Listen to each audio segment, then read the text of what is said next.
The air in the garage was thick with motor oil, Texas heat, and something unspoken. I stood there, my hands trembling slightly as he leaned in closer, the wrench still dangling from his fingers. Outside, the cicadas screamed, and the sun blistered the cracked pavement. Inside, everything stood still. His voice was low, steady. "You sure about this?" I wasn't. I never was. But I didn't back away. His face was inches from mine now, and I could see every line carved by years of hard work and long summers. The kind of man who didn't talk much, didn't need to. Our eyes locked, and I forgot where I was, who I was, what I'd promised.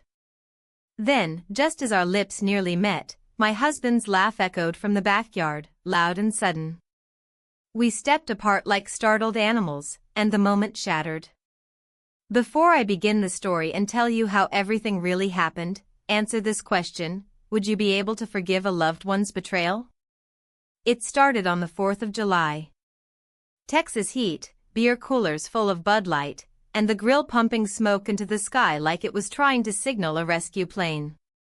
My husband stood by the barbecue wearing his old veteran's cap, flipping burgers with more pride than when he'd hung our American flag that morning. Everything looked like it should have: neat lawn, folding chairs from Home Depot, neighbors laughing in short bursts over plates of ribs. I was there too, refilling lemonade, laughing on cue, making small talk about gas prices and dog food brands. But in my chest, something had come unhooked. I felt it all summer, the soft rattle of detachment every time I looked at the man I used to rush home to. Then he showed up. Not late, not early, just like always. He parked his rusty pickup by the curb, tires crunching over dry gravel. My husband waved him over like a brother. "Look who dragged himself out of the garage," he joked. The mechanic smiled and clapped him on the back. "You told me ribs and cold beer. I couldn't miss that." He looked at me last. Just a glance. Polite, casual, nothing inappropriate. And still, I felt it. That glance held a question I wasn't ready to answer.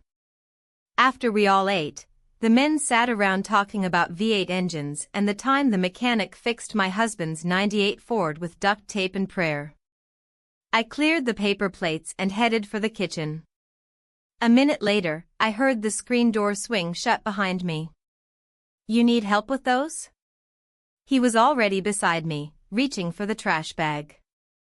I nodded. "Sure." We didn't talk. We just moved, him tying the bag, me rinsing the lemonade pitcher. I could feel the electricity in the silence. Then he said something I didn't expect. "You look tired." I paused. "I guess I am." "You used to laugh more," he said, quiet. "Back when your car broke down every week." I almost smiled. "That was your fault." "Maybe," he said.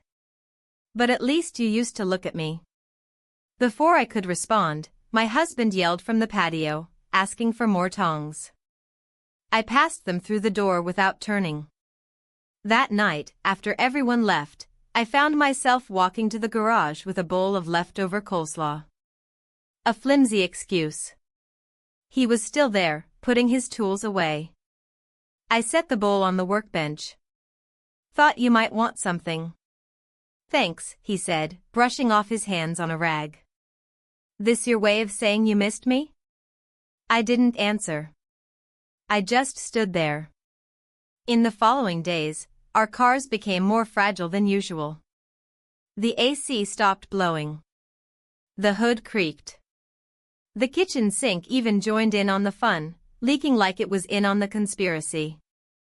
And every time something needed fixing, he was there, at my doorstep with a toolbox and that same calm grin. Then came the Monday after. My husband left early for work, and the mechanic showed up to look at the dryer. Said he'd heard the noise from the garage. Said it didn't sound good. I followed him in, still in my robe. We didn't say much. He pulled the machine apart and pointed out the problem like it mattered. Maybe it did. Maybe it didn't. At some point, I found myself sitting on the stool by the window, watching him work. You know, he said, this thing's not the only thing around here falling apart. I turned my face away. Don't. He stood and wiped his hands. Just saying. You used to look alive. And what do I look like now? He didn't answer. He didn't have to. The next day, I joined him on a supply run. Said we needed paint for the garage shelves. He let me pick the color, some off-white shade that looked like old newspapers. On the way back, we stopped at a drive-thru. He ordered a black coffee. I ordered nothing. You sure? I'm just tired. That all it is? I stared out the window. Maybe.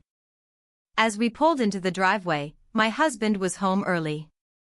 Standing on the porch with a surprised look and arms crossed. You guys painting the garage or running away together, he joked. We laughed, awkwardly.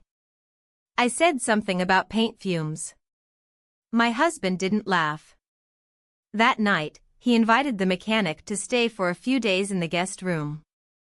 Said something about his water heater going bust and how we had the space. I nodded. Smiled. Pretended it was fine. But something inside me twisted. I slept worse. Dreamed more. Sat longer in silence.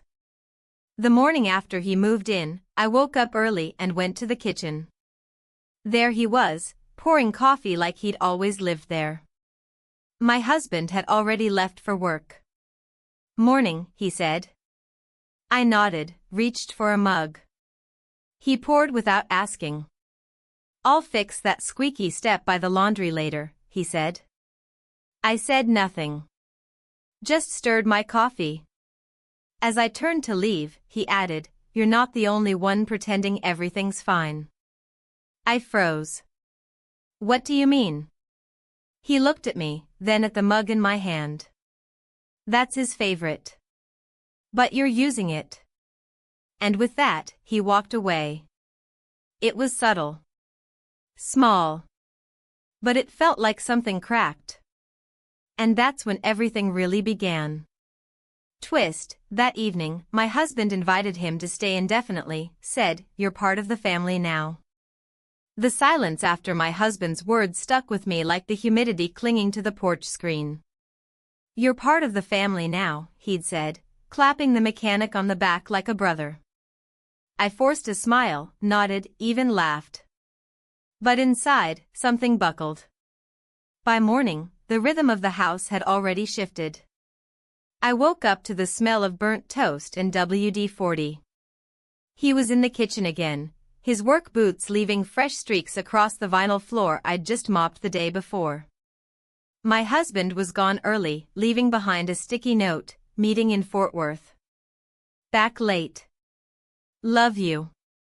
I stood in the doorway, coffee cup in hand, watching the mechanic struggle with the old toaster. His fingers moved fast, precise, like he was rewiring more than just appliances.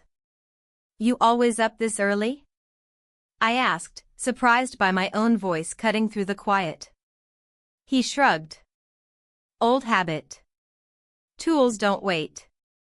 He offered a crooked grin, then returned to fixing the lever like it was the only thing keeping the house standing. By 9 a.m., he was already in the garage. I could hear the metallic scrape of his socket wrench echoing through the walls, blending with the distant hum of a neighbor's lawnmower. The house felt smaller. Not emptier, just tighter. Like the walls had moved in overnight. Around noon, I walked out to bring him lemonade. A silly gesture, but something in me wanted to do it. He was lying on a creeper beneath our old Honda, legs stretched out, hands working unseen. You still alive under there? His voice floated out. Barely. I set the glass down on the workbench and leaned against the doorframe, arms crossed, pretending like I didn't care. He slid out from under the car, sweat clinging to his temples, shirt slightly torn at the collar. "You don't have to do all this," I said. "He doesn't expect you to fix everything in a day." He grabbed the glass, took a sip, and looked at me over the rim. "I'm not doing it for him." I didn't move. I didn't answer. I just turned and walked back inside. The next few days blurred into each other. He was everywhere, at breakfast, in the garage, at dinner. We moved around each other like satellites in the same orbit, never colliding, never escaping. I started catching him watching me when I folded laundry, when I chopped onions, when I reached for a pan. It was subtle, never threatening, never bold. Just constant.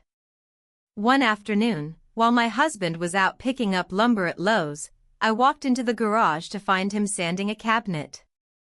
"What's that for?" I asked. He didn't look up. "Thought your pantry could use some love." "You building furniture now?" "Just fixing what's neglected." His words hung in the air longer than they should have. He finally looked up, his eyes unreadable. I turned to leave. "Wait," he said. I stopped. "I didn't mean it that way." I didn't answer. I just stood there, my fingers curled against my hip. He stepped closer. Not enough to break rules, but enough to shift the temperature between us. "I know what this looks like," he said. "But I've been around long enough to know when something's already broken." I should have walked away. Should have reminded him he was a guest. Should have said stop. Instead, I whispered something I didn't even mean to say. "Then why are you still here?" He didn't respond. Didn't move. We stood in that breathless pause again, the kind where thoughts race ahead of reason. The same pause I remembered from the barbecue. The same one that kept pulling us back. And then, we kissed. It was brief. Silent. Nothing more than a second's betrayal. But it cracked something open in me I couldn't close again. I pulled away first. I didn't look at him. I just turned, walked out of the garage, and didn't stop until I was inside, behind a locked door, staring at my reflection in the hallway mirror. The next morning, the rhythm broke completely. My husband woke up with food poisoning, violent, fast, and ugly. The ribs from the leftover cookout. He was doubled over in the bathroom by sunrise, sweating through his undershirt, cursing the grill like it had betrayed him.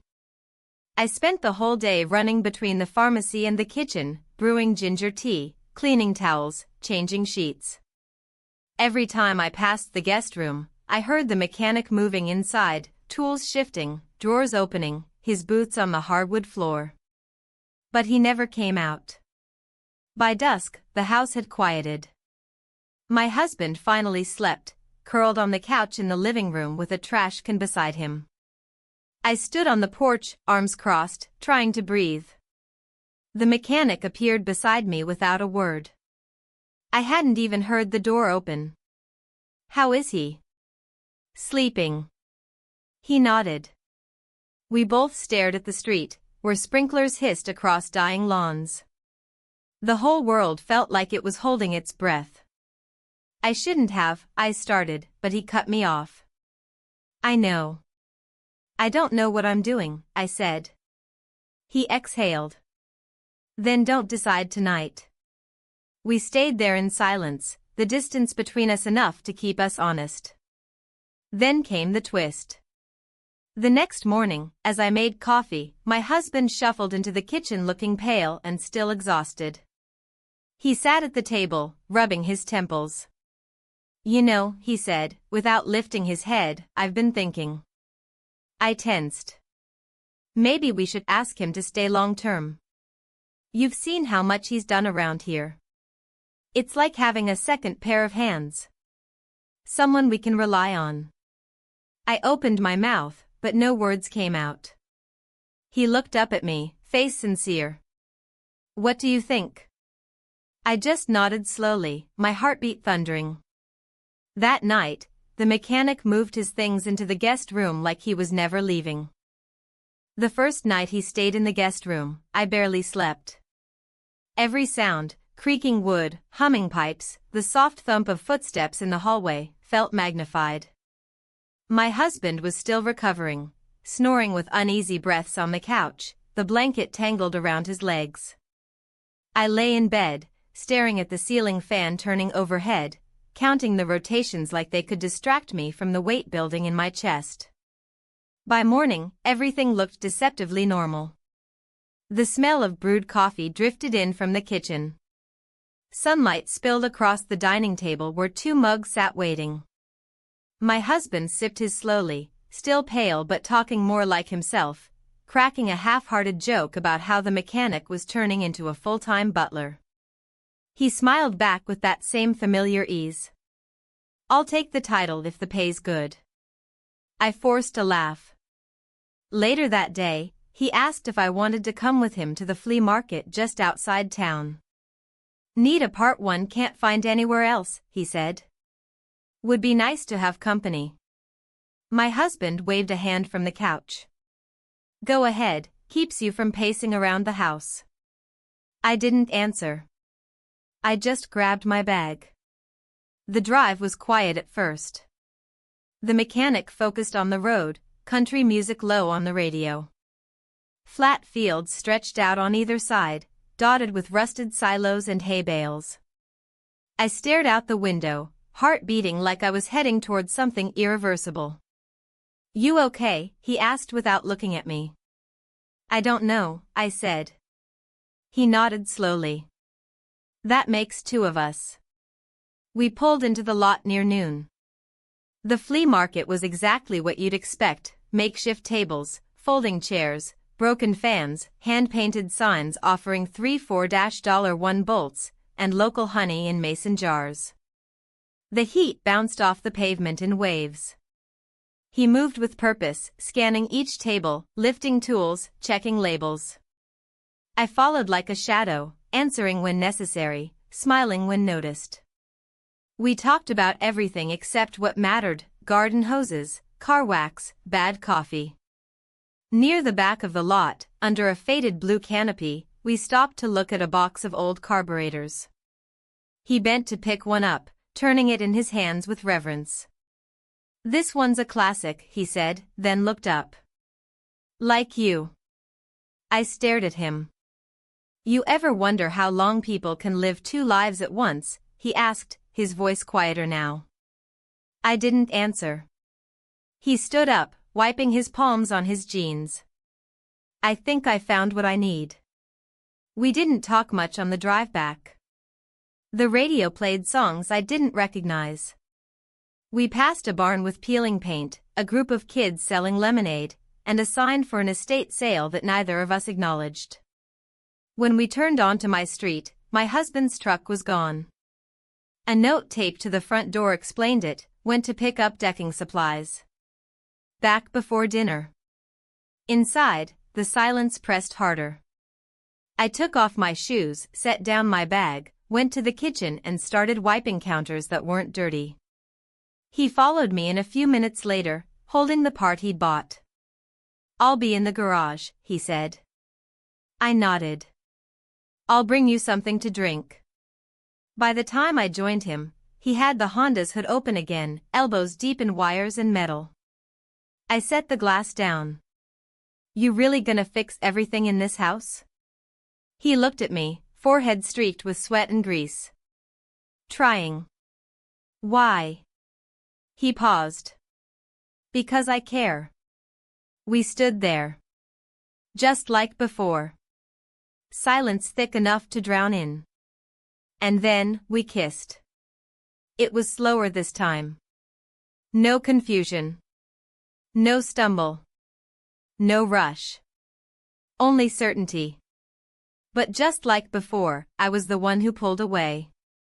I turned sharply, stepping back like I'd been burned, though the only thing touching me was air. "I can't," I whispered. He nodded, not moving. "I know."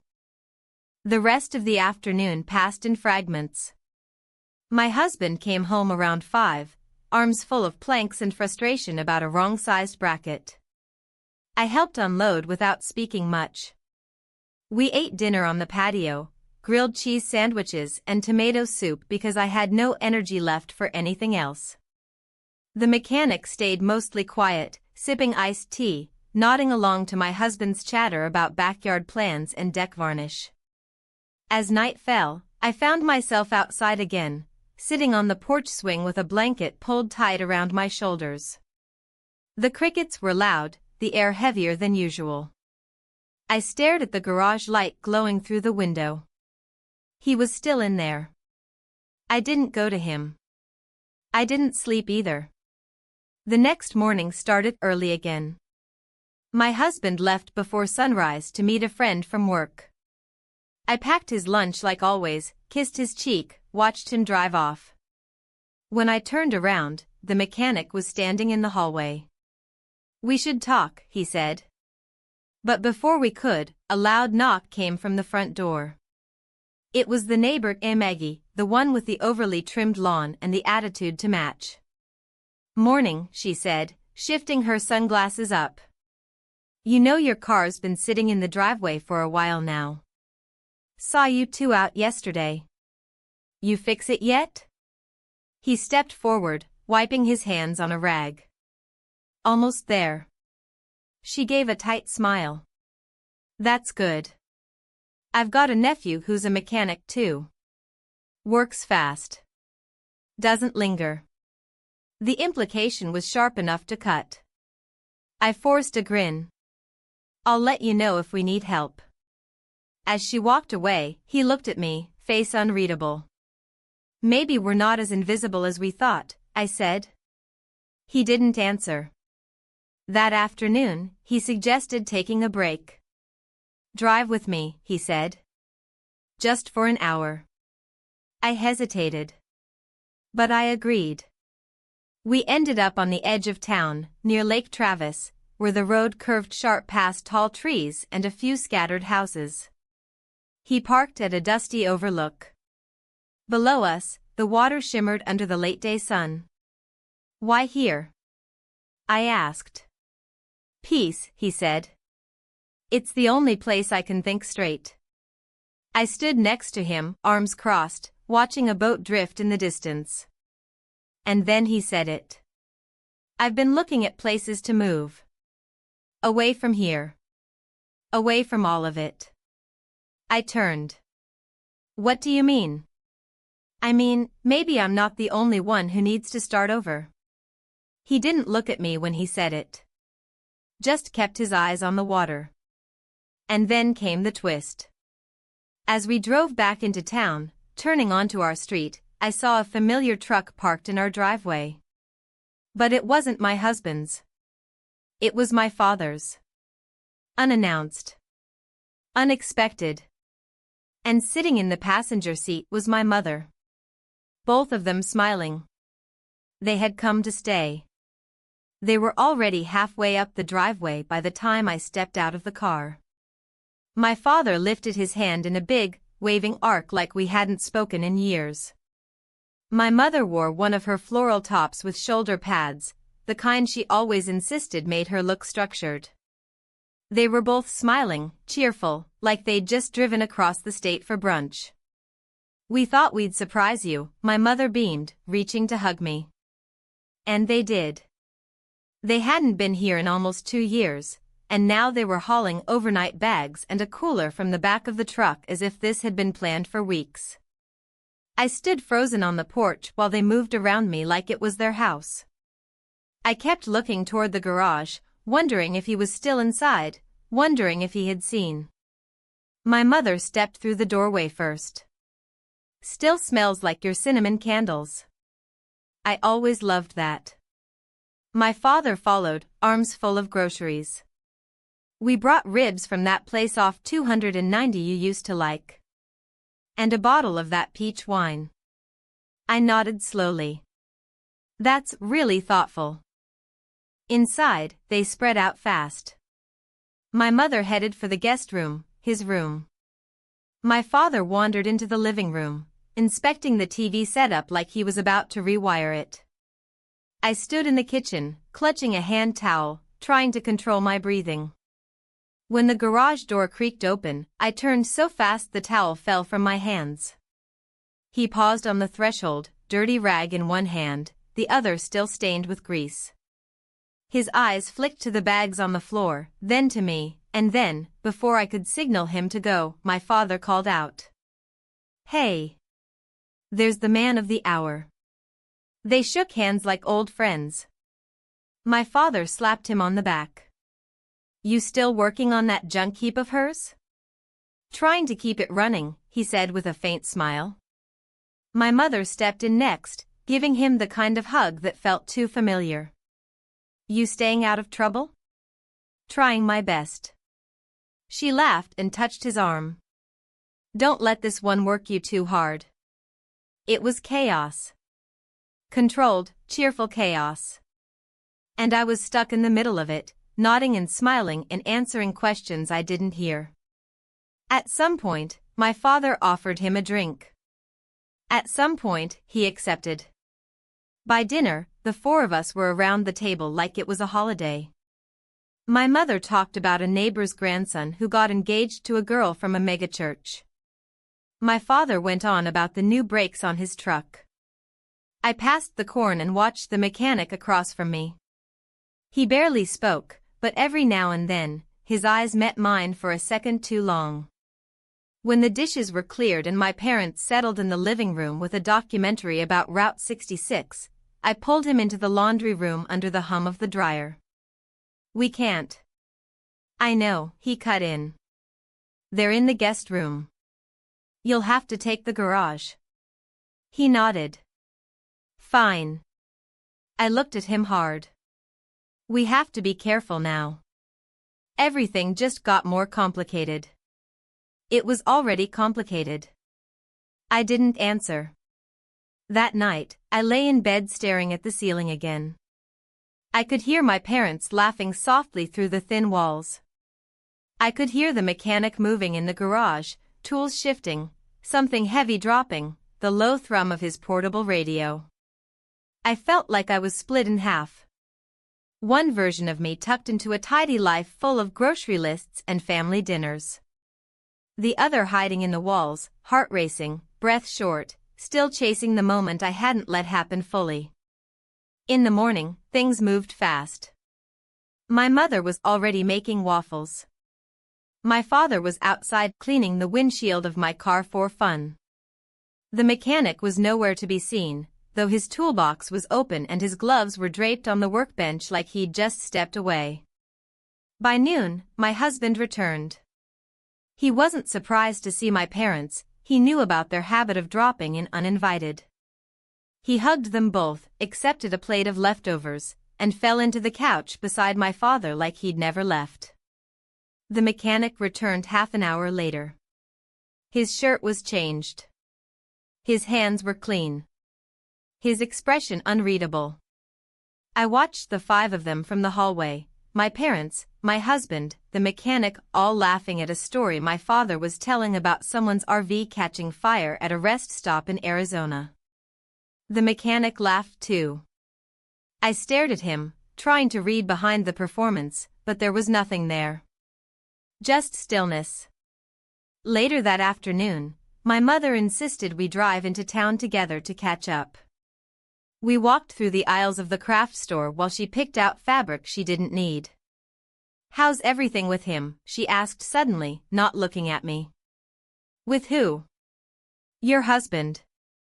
You seem distracted." I swallowed. "We're fine." "You sure? You haven't posted a photo together in over a month." "Not that I'm stalking you, but I notice things. We've just been busy." She hummed.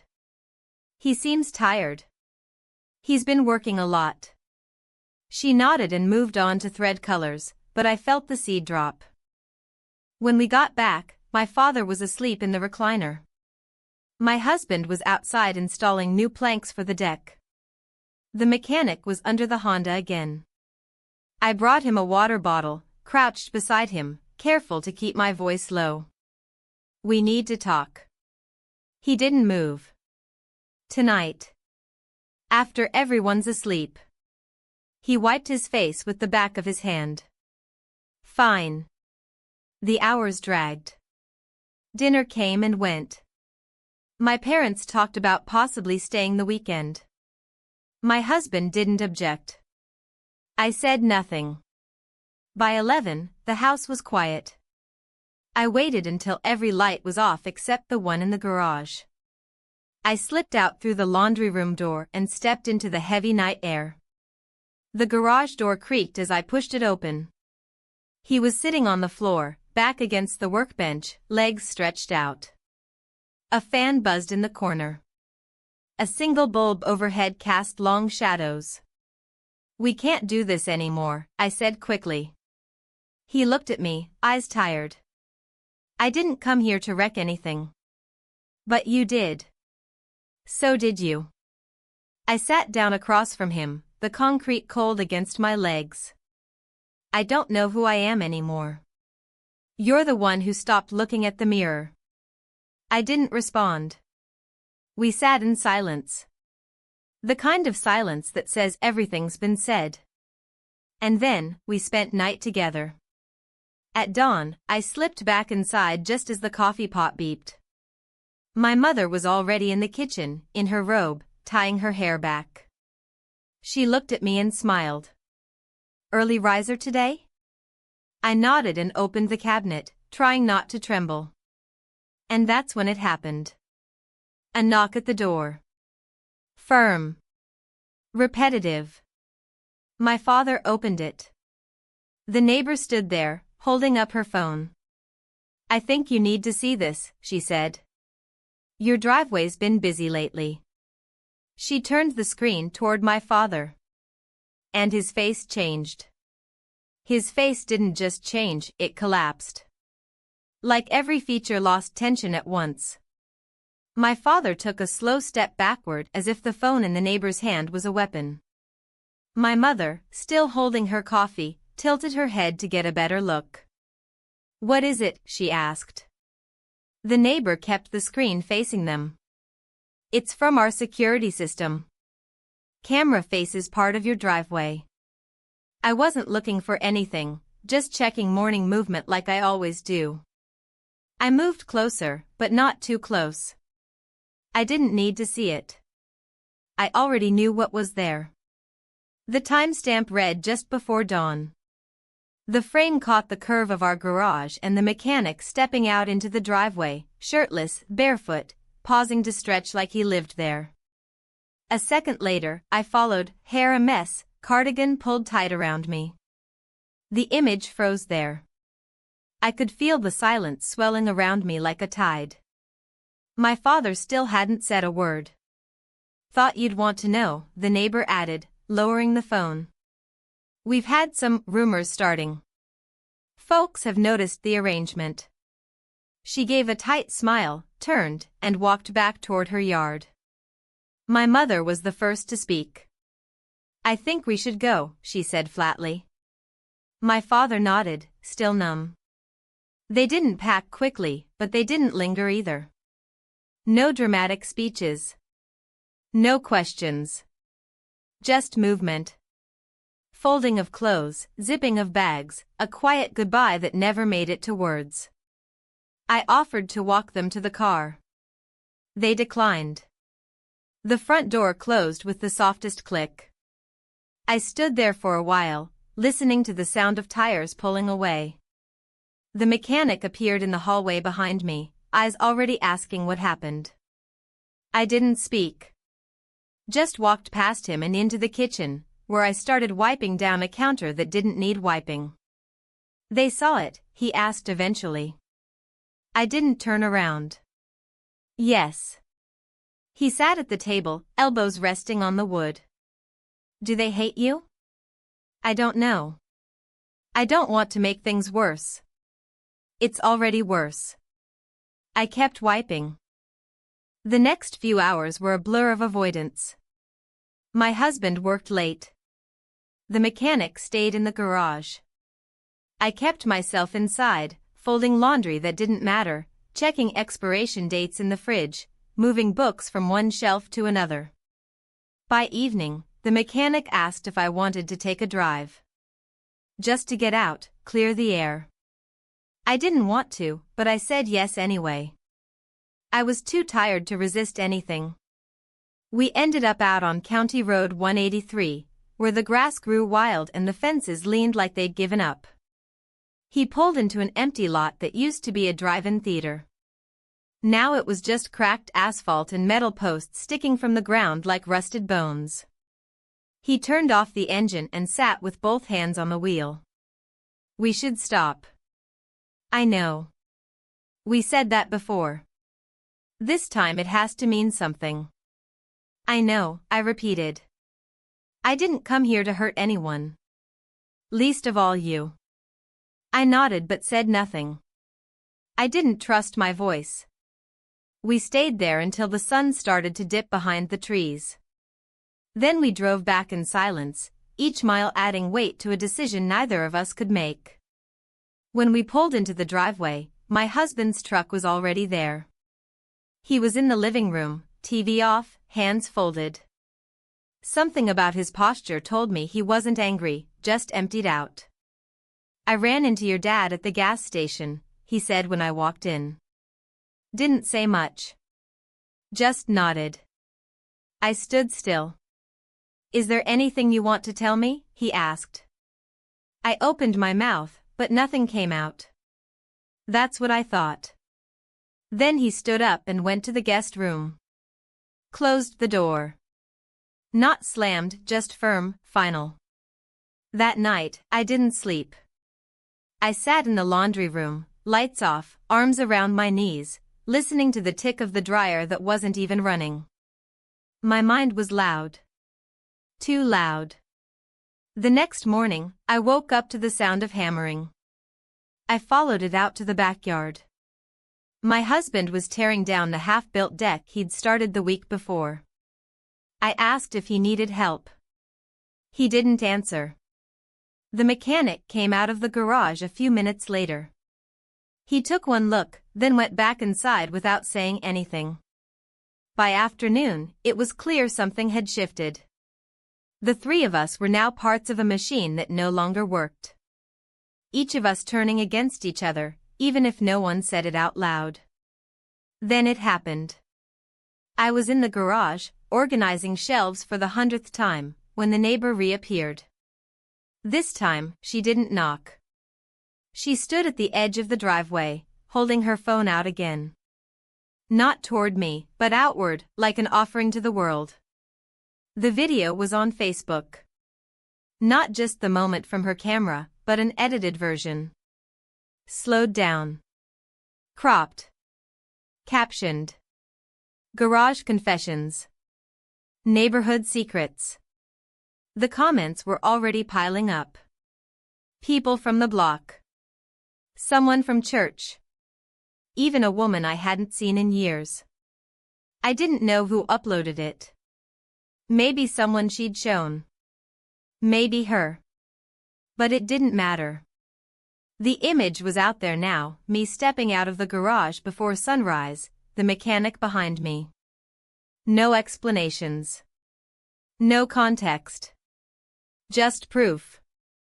My husband saw it 2 hours later. He didn't yell.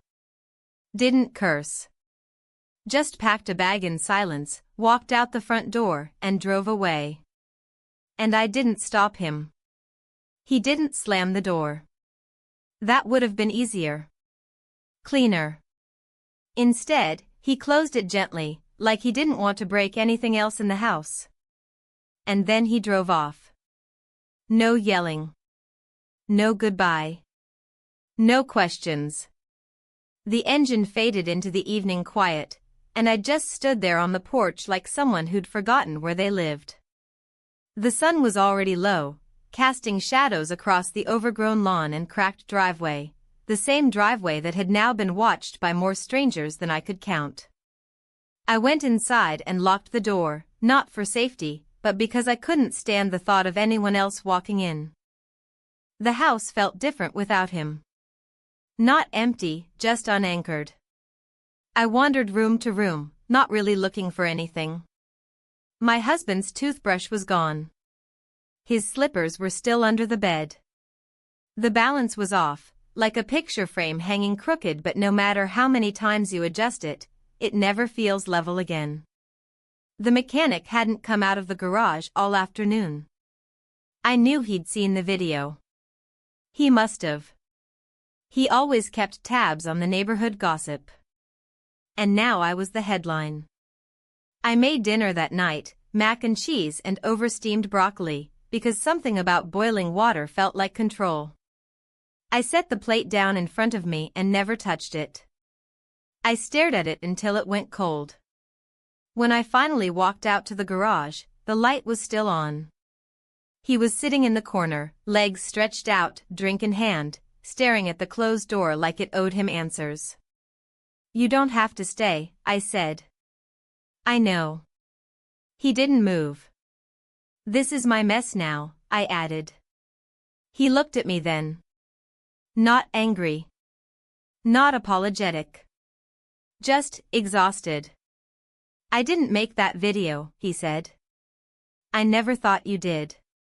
But I gave them the material." We stood in silence after that.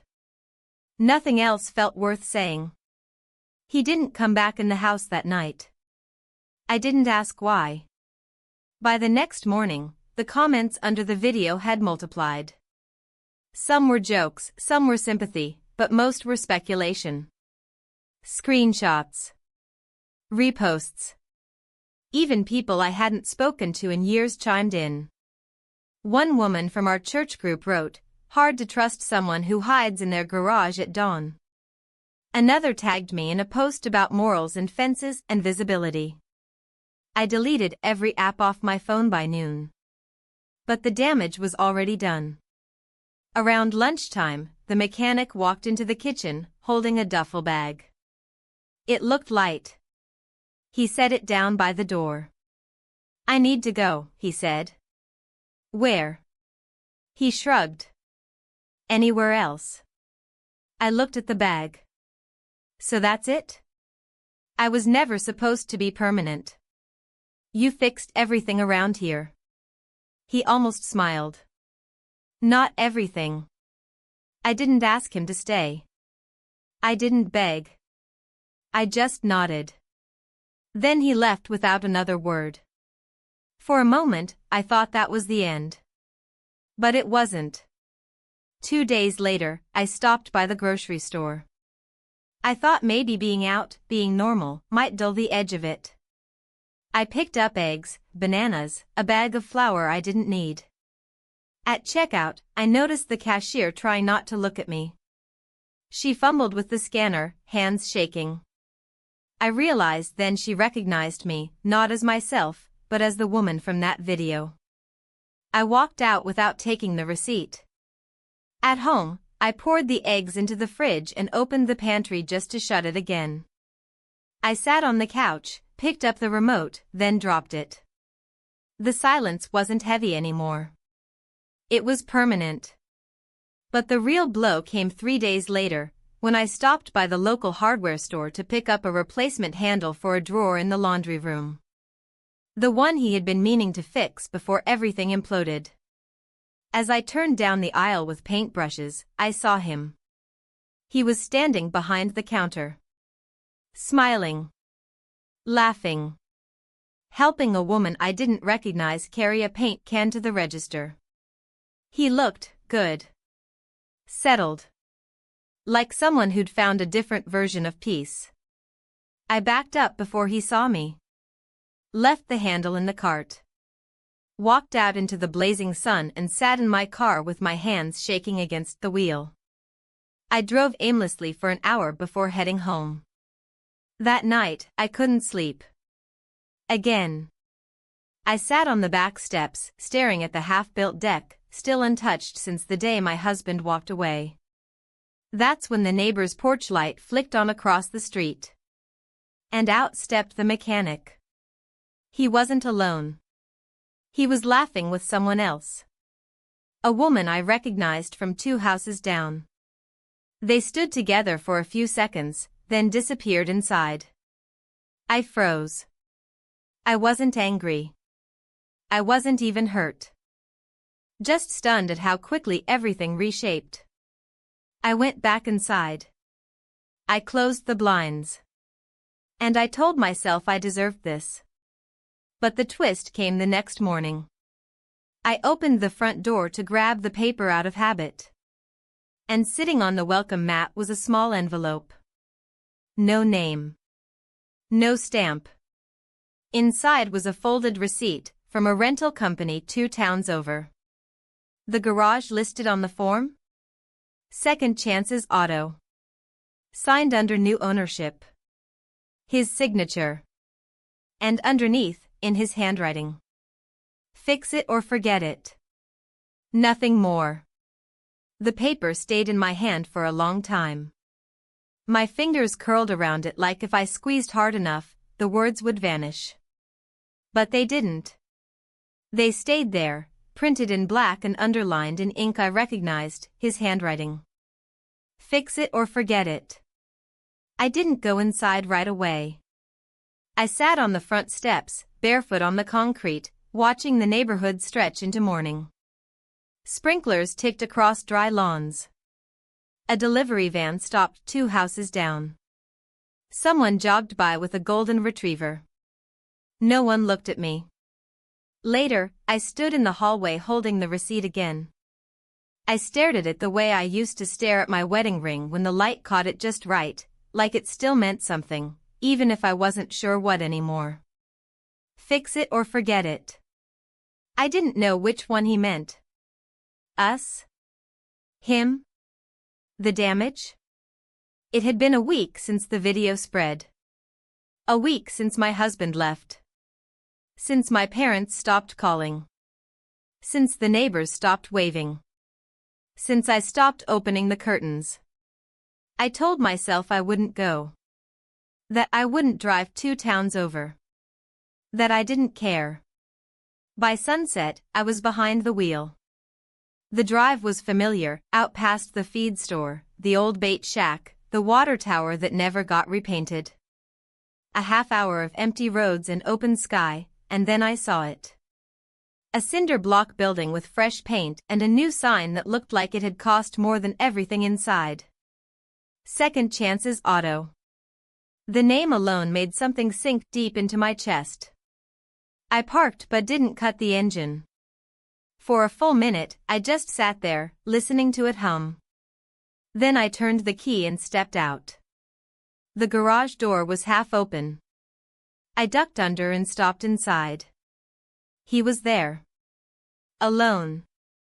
No assistant, no customer, no noise. Just him at a workbench, cleaning carburetor parts like nothing had changed. But it had. The room smelled different. The light was warmer. And his posture, his presence, was heavier. Grounded. He didn't look surprised. You came, he said. I shouldn't have. Probably not. I looked around. It's yours? He nodded. Signed the lease 3 days ago. It's fast. So was the fall. I didn't respond. I walked a slow circle through the garage. Everything was in order, tools on hooks, rags folded, receipts pinned to a corkboard. It looked like he'd lived here longer than he had in our guest room. What do you want me to fix? I asked. He set the part down. That's not my question anymore. Then what is it? He leaned back against the bench, arms crossed. Why are you here? I thought I knew the answer. But standing there, with the echo of our choices hanging in the rafters, I wasn't sure anymore. I don't know. He nodded once. Then maybe it's time to forget it. I stood there for a beat. 2. 3. Then I turned and walked out. Back into the heat, into the glare, into the car. I didn't cry. I didn't scream. I just drove. The next morning, the world kept spinning. Mail arrived. The garbage truck rattled down the block. My coffee pot gurgled like it always did. But everything inside me had slowed. I went into the backyard and looked at the deck again, the one my husband had left half-finished. A single post leaned sideways. Nails scattered in a rusted tray. I picked up the hammer, walked over, and knocked the post upright. It didn't stay. The next few days passed in that same rhythm, quiet, weighty, distant. I avoided the grocery store. I avoided the mechanic's street. I avoided mirrors. And then, on the fourth day, my husband returned. No warning. No message. I opened the front door to water a plant I hadn't touched in a week and found him standing there, sunburned, suitcase in one hand. We looked at each other like strangers. I needed time, he said. Now I need the truth. I stepped aside. Let him in. We sat at the dining table where we used to eat Sunday pancakes. He didn't ask about the video. He didn't ask how far it went. He asked this. Was it real? I didn't lie. Yes. He nodded. Did you love him? I hesitated. No. I needed him. That's not the same. He stared at the wall behind me. And what do you need now? I don't know, I said. He stood up. Pushed his keys across the table. I'll be at the motel off 67. You have until Sunday to figure it out. Then he walked out again. But the twist didn't come from him. It came that evening, when I heard a knock at the door. Not the mechanic. Not my husband. It was the woman from across the street. The one I'd seen laughing on the porch with him just days ago. She held out a cardboard box. I think this is yours, she said. Inside were 3 things, my scarf, his copy of our house key, and a photo of the two of us, me and the mechanic, taken sometime in the garage when we weren't paying attention. A candid, real, human. He didn't want to throw it out, she said. But he didn't want to keep it either. Then she walked away. I carried the box inside like it weighed more than it did. It wasn't heavy, but something about what it held made it feel that way. I set it down on the kitchen table and stood over it for a long time without opening it again. The scarf still smelled faintly like motor oil and my shampoo. The key had my old red plastic tag on it, the one I'd forgotten even existed. The photo, soft edges, a little blurred, captured something real. We weren't looking at the camera. I was laughing. He was wiping grease from his hands. It must have been taken on one of those days when we didn't yet realize where everything was heading. I stared at it until my eyes burned. By morning, I hadn't slept. My husband's keys were still sitting on the counter. I turned them over in my hand for a while, then left them exactly where they were. Sunday was in 2 days. The house wasn't quiet anymore, it was hollow. Like something essential had been pulled out and the walls hadn't caught up yet. The air inside felt too still, the outside too loud. Every sound from the street, the delivery truck, the neighbor's barking dog, kids riding past on bikes, felt sharper. Around noon, I walked out into the backyard and stared at the deck again. Still leaning, still unfinished. I picked up a hammer and drove 1 nail into the frame. It didn't fix anything. But it made a sound I could control. By afternoon, I was in my car. I didn't tell myself where I was going. I just drove, as if the steering wheel had memory and could trace old routes without my help. I pulled up to Second Chance's auto and parked across the street this time. No intention of going in. I watched through the windshield, watched him helping an older man load a box of fan belts into a truck. The way he nodded politely. The way he stood back after the work was done and rubbed the back of his neck like he always did when he was avoiding eye contact. He didn't see me. I didn't want him to. I stayed for 10 minutes, then drove off again. That night, I went through the house like I was preparing to leave it. Not packing, just noticing. Every drawer, every picture frame, every cabinet I hadn't opened in months. I found a birthday card from my husband in a kitchen drawer, one I'd forgotten to throw away. The message inside was short, written in his neat, blocky handwriting. Thanks for being home. The next morning was Sunday. I woke up before dawn.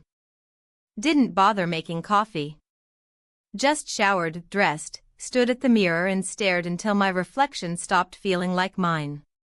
The sun hadn't even broken through the clouds yet when I pulled into the motel parking lot. Room 204. The blinds were open just a crack. I saw movement inside. I didn't knock. I left the envelope under the door, no note, just the photo from the box and the key. No return address. No closure. Then I drove. I didn't know where I was going until I passed the Welcome to Cedar Ridge sign. A few miles later, I reached the edge of town where the buildings grew sparse and the road opened wide. I turned into a gravel lot beside a boarded-up diner. Got out. Sat on the hood of my car. Let the silence take me for once. It started to rain. Not heavy, just enough to blur the edges of things. The car hood cooled beneath me. I tilted my head up and let the drops hit my face. I didn't move. The last 7 weeks of my life had moved like a landslide, and now everything had gone still. I stayed until the rain stopped. Then I drove back. When I got home, the first thing I saw was the scarf. Not mine. It was draped over the porch rail. Light blue. I recognized it. It belonged to the woman from 2 doors down, the one he'd been with on the night I saw him laughing under her porch light. I picked it up. Turned it in my hands. I was still standing there when her voice came from the sidewalk. He left it behind, she said. Said he didn't need anything from this place. I turned toward her slowly. She looked casual, arms crossed, expression unreadable. I figured maybe you'd want it. Or not. She shrugged. What happened? She gave a thin smile. He told me he wasn't ready to fix someone else's wreckage. I blinked. Whatever that means, she added. Then she turned and walked away. I went inside and shut the door quietly behind me. The house was silent again, but it felt different now. Not hollow. Not heavy. Just still. I poured a glass of water. Sat at the table. Stared at the nothing of it all. And then, just as I set the glass down, there was a knock at the door. Soft. 2 quick taps. I opened it. And there stood my husband. No suitcase. No questions. He looked at me for a long time. Then looked down. In his hand was a folded piece of paper. He handed it to me without speaking. I opened it. It was the deed to the house. And underneath, he'd written, "Your name only. If you're staying, stay. If you're going, go. Either way, I'm done waiting." Then he turned around and walked back to his truck. And for the first time in weeks, I didn't know what I felt. Only that I had finally run out of places to hide.